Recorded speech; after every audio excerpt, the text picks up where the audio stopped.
Welcome to the Millennial and a Boomer Walk into a Coffee Bar podcast. The very best podcast to get your life advice in the form of a grande caramel macchiato in a venti cup, 1/3 whole milk, 1/3 almond milk, 1/3 soy milk, double the amount of vanilla syrup, caramel wall in the cup, no caramel drizzle on top, upside down, of course, tall ice cup, whipped cream, rounded lid, one shot extra espresso, decaf, cinnamon sprinkled on the top, and for the name, that's David, spelled Dafydd, please.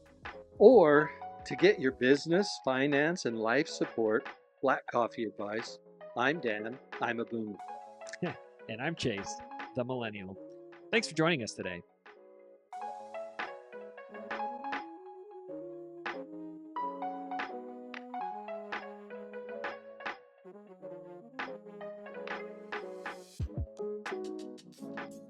All right, and we're back. We're back on episode 30, the big 30. 30. Wow. We've talked a lot. We've talked an awful lot. And how many of those 30, well, 29, right? We're on the 30th. Yeah. How many of those 29 have our wives listened to? 0. 0, yeah. Yeah. You know, I tried to get our grandkids to listen and everything else. So for the listener out there that's stuck with us, thank you, thank you, thank you. But, you know, the way this whole thing got started was as I wrote on the back of a napkin, and I have it right behind me, the differences between the way you think and the way I think. And it was primarily around business. And we're going to get back to our roots, which is the generational differences. And not that we're going to pick on boomers or pick on millennials, but we haven't had a lot of discussion about Gen Z. And there's been a lot of information recently in the news. So I thought, let's bring on Gen Z. So we're starting generational differences, but more importantly, we are going to have a special guest in the very, very near future. And she is a Gen Zer. That she is. She is a Gen Z, and she's going to be great. You're going to love having her on. Yeah, I mean, it's going to be fun. Yep, it is. So back to our roots, back to generational differences. And let me actually go into this. How many Gen Zers does it take to change a light bulb? I don't know. How many? None. They'll just take a selfie in the dark. I was fully expecting it to be they would order an Uber Eats person or whatever, Instacart to come replace their light bulb. But I guess they just order them that way. They don't get them installed. Yeah, because, you know, they probably did the selfie or the self-post and then put it on whatever the social media is. And then they probably took a poll on who could do it faster and all that other stuff. But let's talk about the fascinating and fun facts about Gen Z. Yeah. Well, I do. I think we want to appreciate what they can bring and contribute. But I think there's also, just like with every generation, some challenges. And so let's dig on in. When were Gen Zers born? Yep. And let me just say this. What we're trying to do here is to bring together the generational differences so that we can all get along better. I can learn from a Gen Z. They can learn from a boomer. They don't think they can, but so let's do that. So back to your point. When were they born? The mid 1990s and early 2010s. That's kind of the time span of when they're this generation are the future of our workforce, and they actually hold an incredible purchasing power for goods and services.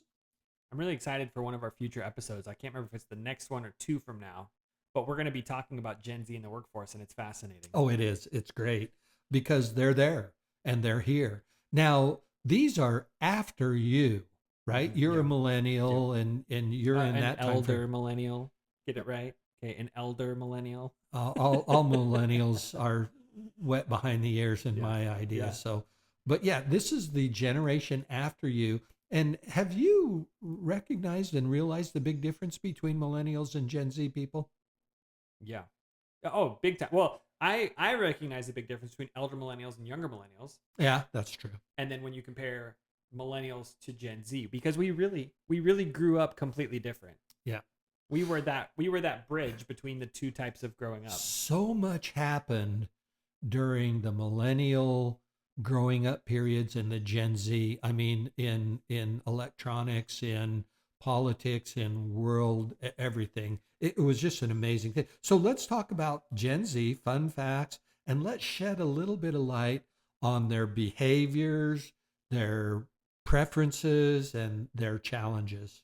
All right, let's start with some characteristics. The first is that they are technologically savvy, right? They're referred to as digital natives. They grew up in a world that was technologically advanced. Millennials started with nothing and ended with a bunch. These folks started with it all. They don't know any different. Right. They think everybody should have grown up with a iPhone or a Android phone in their hand, and they're comfortable using these digital devices, and they're quick to adapt to the technologies and the changes in technology. Yep. And Gen Z is coming in with a huge entrepreneurial mindset, unlike any other generation. They are, and you know, just like they grew up with electronic devices, actually at an early age, these people are picking. You know, you would used to see a lemonade stand here or there from boomers or things like that. These people are all of these entrepreneurial introductions at an early age, and they'll go run their business, and they're driven to create these opportunities. Develop, I'll call them a side hustle, right? Yep. And explore the unique and innovative ways to make money. And let me tell you, let's throw some stats here.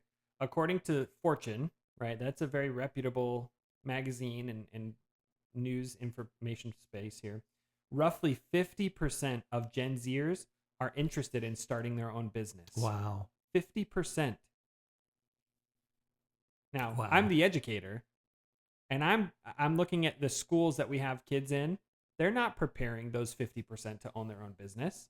They're preparing all students to be the factory workers, right? Punch in at 9, punch out at 5, and build the widget. Well, either that or boomers are still running a lot of the educational systems, and we haven't got over that. They're teaching them that, hey, you got to learn your 3 R's.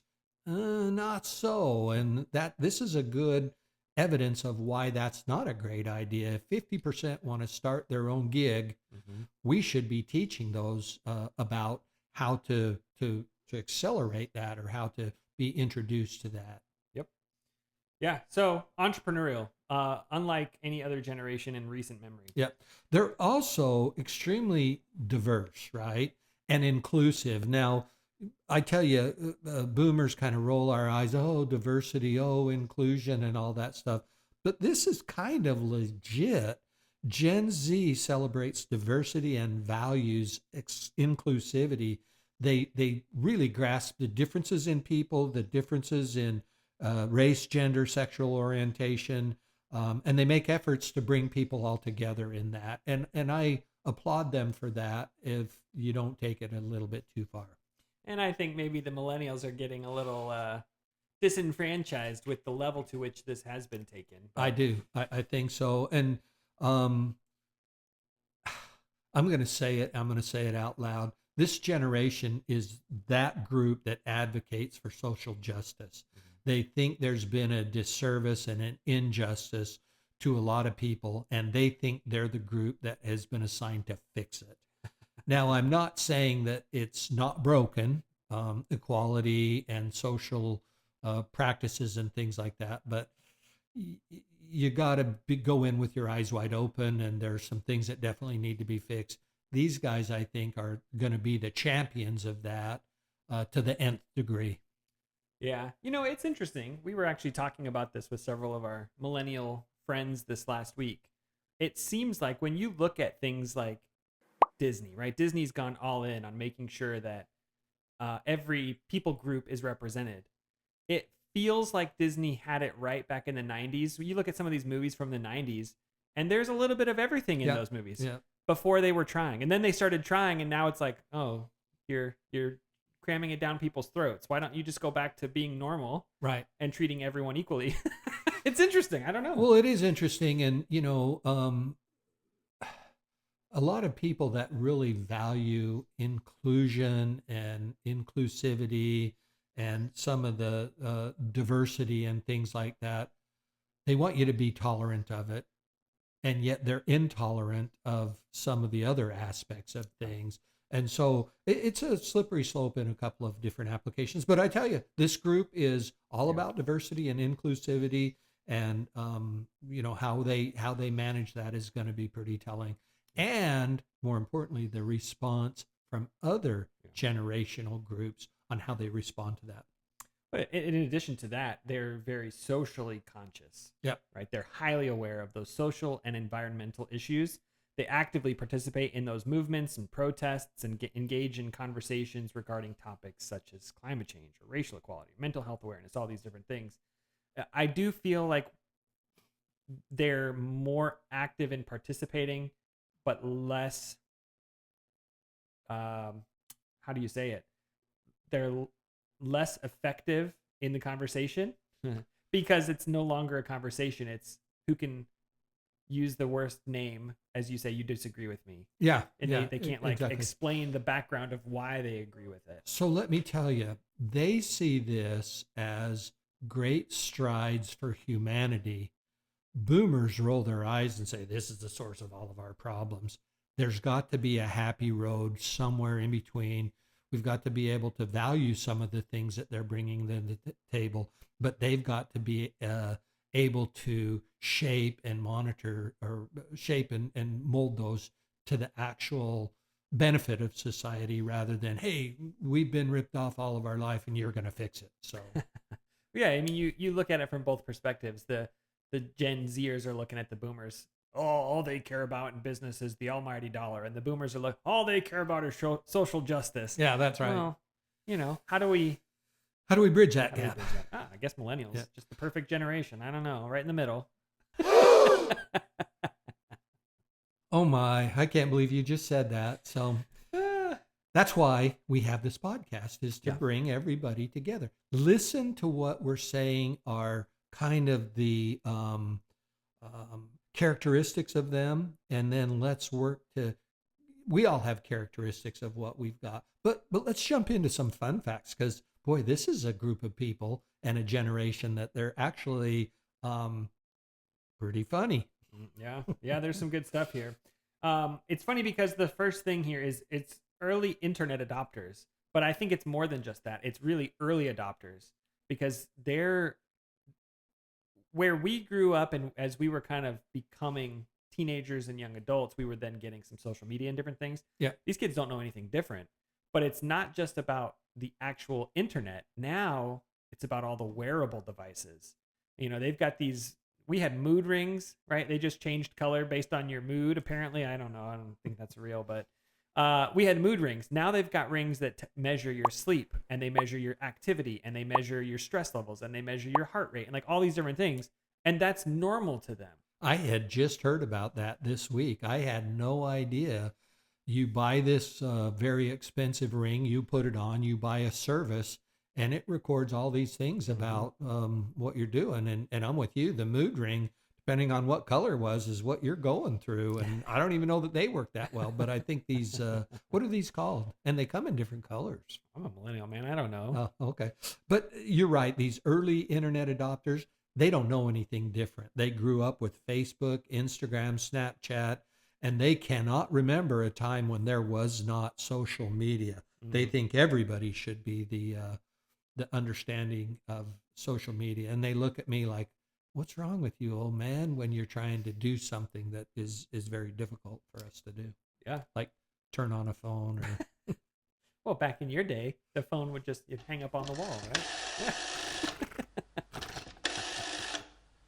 So that's the first one. Secondly, they're influencers of popular culture. This generation has a vast presence on social media. It's not just them taking a picture of what they ate for dinner, boomers, right? This is now, I'm going to shape popular culture. They do, and they influence what that culture is.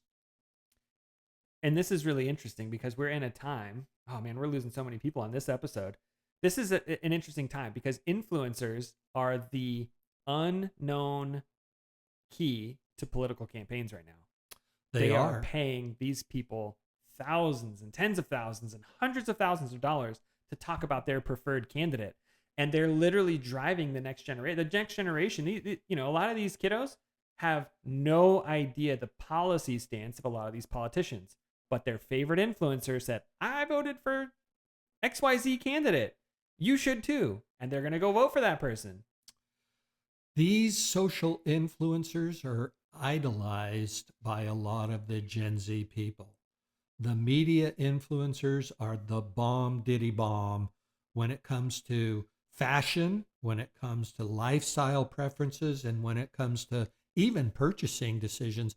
Hey, I saw so-and-so who's got 4 million followers go buy this bag of potato chips. I'm going to go buy these potato chips. Mm-hmm. I think it's a little bit more than that, but no kidding. They idolize these social influencers and they mimic what they do. They've got a big role in politics, believe it or not. Oh yeah, big time. And they're driving culture. And I will say there's one millennial group that is a big part of this, and they're killing the future generations. And I'll tell you who they are. They're the Dinks. Have you ever heard of the Dinks? Dual income, no kids. Dual income, no kids. Let me tell you, as a millennial, as a dad, the greatest thing on earth is having kids. Yeah. By far, no question about it. They're awesome. And if you're thinking out there, oh, I'm going to go and not have kids and have all this money, money's not bringing you happiness. No. It can buy you temporal happiness, but it's not bringing you true joy. And kids are awesome, and you ought to have them, and you probably ought to have a lot of them. And often. But that's a huge influential group from millennials influencing the next generation because they're seeing these dinks go on these amazing vacations and doing all these fun things. Anyway, so these Gen Z folks, they're high users of social media platforms. In fact, that's their friendships, is social media connections. It's not like they go knock on the door next door and say, hey, can you come out and play and let's go ride our bikes around. When they arrive, they don't even knock on the door. They say, I'm here, through a text message. They use media, they use platforms, they discuss trends and express themselves in social media. Yeah, the Gen Z is spending on average 3 hours per day on social media. Wow, I can't imagine. That's 1/8 of your day. That's not including your sleep, but that's 1/8 of your day. Yeah. If you compare that to just your waking hours, I mean, that's like a quarter of your day now. TikTok, Instagram, and YouTube, they're either a waste of time or they're time wasters. Think about that. And maybe that's a generation, my thought on it. Oh yeah, I'll just go waste some time and get on that, or it's a waste of your time. So, yep, these social media platforms and connecting with friends, that's how they interact with one another. What about online shopping? Mm-hmm.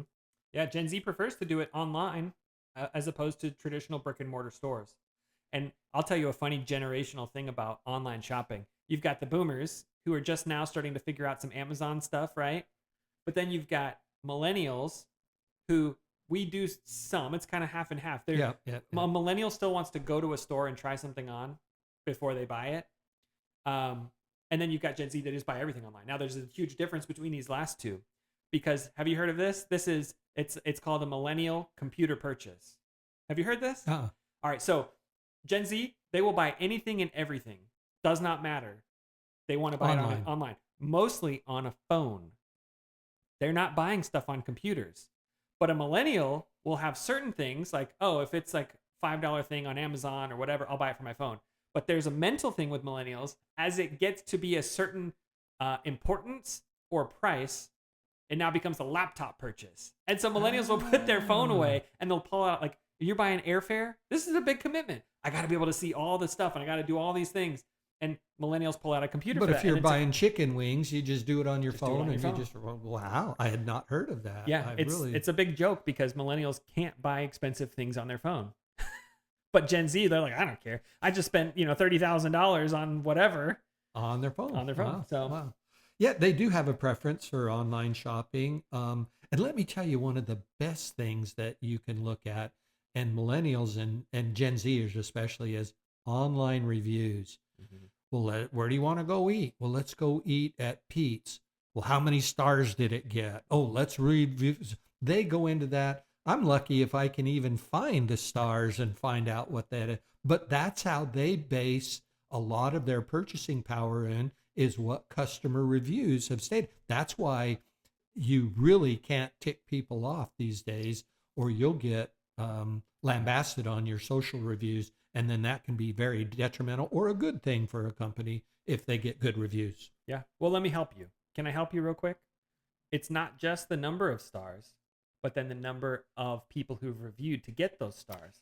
So for us, when we look at it, I'm saying, oh, they got 5 stars, 5 out of 5. But if it's only one review, that means that's the owner. The owner gave themselves 5 stars. That means their mother signed on and said, oh, your chocolate chip cookies are the bomb. Exactly. But if you have 4.1 stars and 200 reviews, okay, now this is different. I'd rather go to the 4.1 stars with 200 reviews as opposed. Anyway, that's just helping you as a boomer. So now you know. They're influencers, even just on how and it could be someone who's not an influencer at all, but hey, they liked it and they went ahead and do it. And I'm all for it, because my wife and I spend Friday night afternoons or evenings driving around saying, where are we going to eat? And we spend probably more of our computer time searching on Friday nights to say, well, how many stars did it get? Where's it at? How long's it been open? We like the mom and pop shops and not the chains. And so we actually rely on that quite a bit as we drive around and haggle where we're going to go eat. Yeah. And I've found, because we've actually employed a couple, I don't know if they're Gen Zers. They're probably like the older version of Gen Z. So we launched a private school this year. Yeah. And we are utilizing some, because this is how it works, we're utilizing influencers online, right? And there's this thing called UGC, user-generated content. And the idea is that they talk about your thing, but not in a salesy way. They just talk about how great it is, and then they just casually throw a link out. If you're interested, this is what I did. You do it, and it doesn't feel salesy at all. These people, some of these Gen Zers, a couple millennials, but a lot of Gen Zers, it's like $2,500 for them to talk about you for like 30 seconds. Yeah. Yeah. But they have millions of people that follow you. And one $2,500 thing could potentially, depending on what you're selling, turn around to be a big payday. Well, that's one of the things when we bring on our special guest. She was asked by some of these products, hey, if you'll tout my product, I'll send them to you for free and I'll pay you. And her intent was not to be a social influencer because it's too much work. But she's greatly benefited, and literally she likes the products.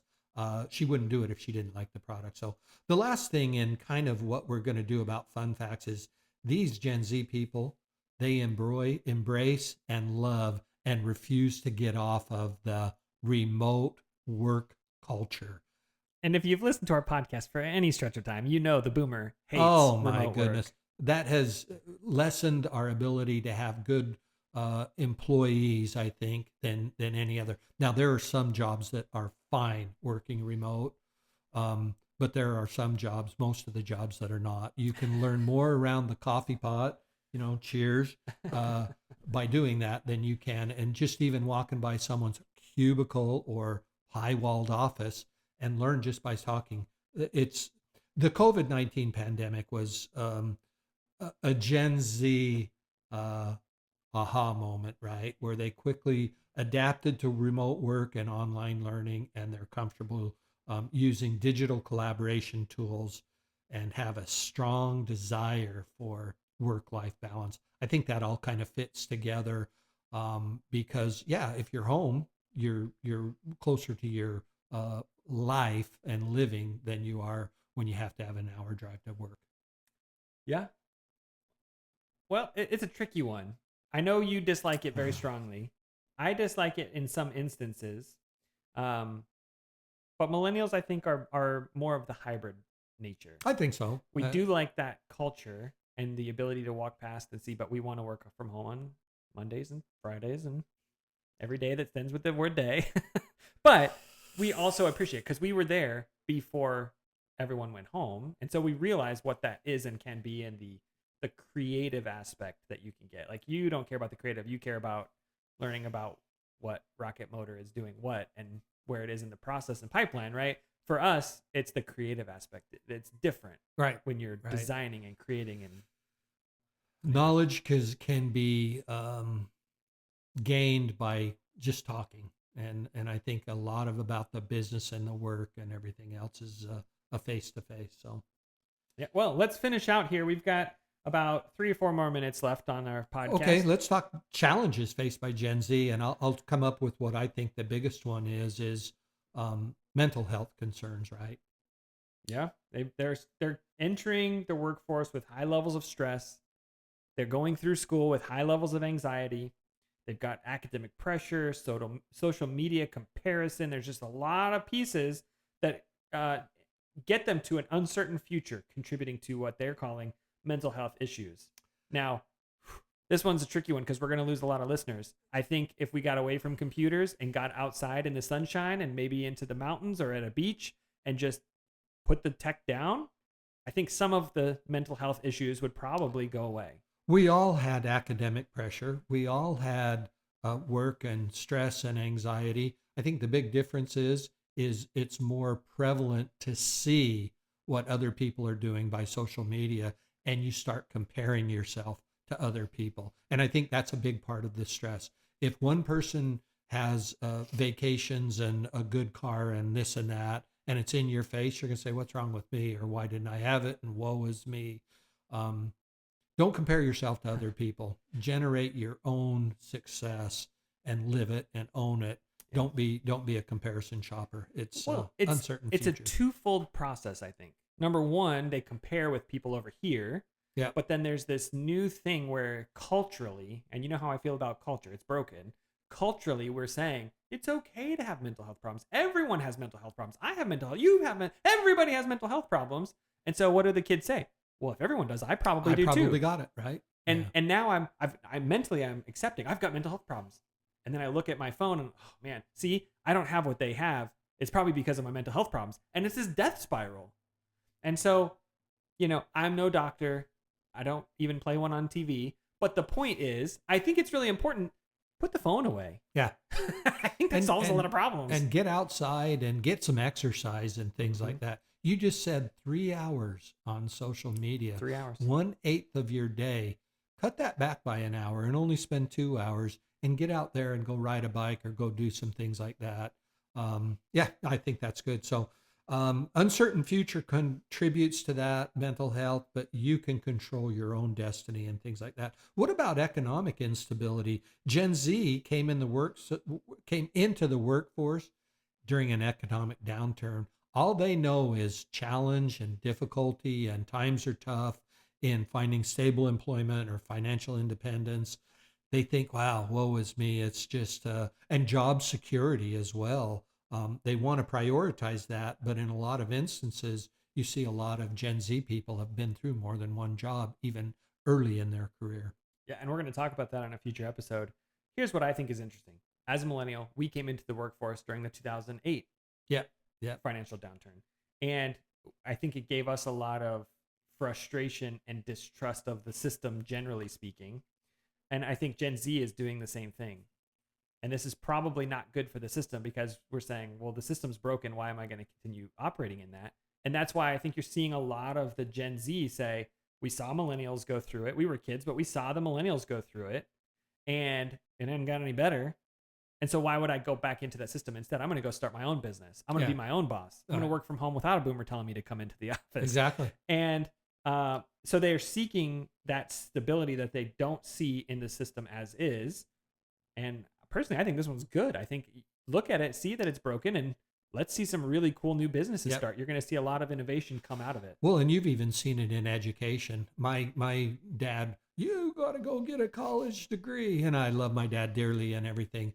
However, I don't think that's the same for the generations of today. I don't necessarily think the best thing is to go get a college degree. And this group has brought entrepreneurship to the table. And I love it. I do too. I think it's good. However, I'm going to go a little bit on a thing here.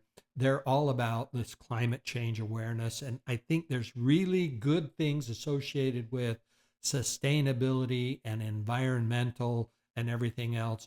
But it's got to be the way that they approach it. Gluing themselves to the street or actually throwing acid or paint on the Mona Lisa is not the way to get your ideas of climate change awareness across. There's ways to do it. And yeah, I think we should be respectful and responsible and good stewards, but just don't be kind of cray-cray about the way you go about doing it. Well, I think, again, man, I'm going to go on a cultural thing again. We have to actually stop and ask ourselves, is what culture is saying about conservation true? And I think in a lot of instances, it's not true. I agree with that. And so the question that I want to raise for our next generation is, what is actually saving the environment? Because I'll tell you right now, we've talked about it on this podcast. You want to know who's saving the environment more than any climate activist or big business that has some ESG score somewhere? It's the people that live and breathe and love the outdoors. Your hikers, your backpackers, your campers, your hunters, your fishermen. These people are doing more to protect those environments, because if they want to keep hunting and fishing and mountain biking and camping, you've got to make sure that you take care of it as it is today so that their kids can take care of it tomorrow. Now, that's not who's writing the history books right now and who's writing the college courses. They're over here coming up with all kinds of crazy stuff. Yeah, I remember, leave your campsite cleaner when you leave than when you arrived. And that's part of conservation. And that's probably a good thing. So, but the last thing that I think these guys are really good at, and that is balancing work and personal life. The bad thing, I think, is what are the boundaries between work and personal life? They're often blurred with this group of people.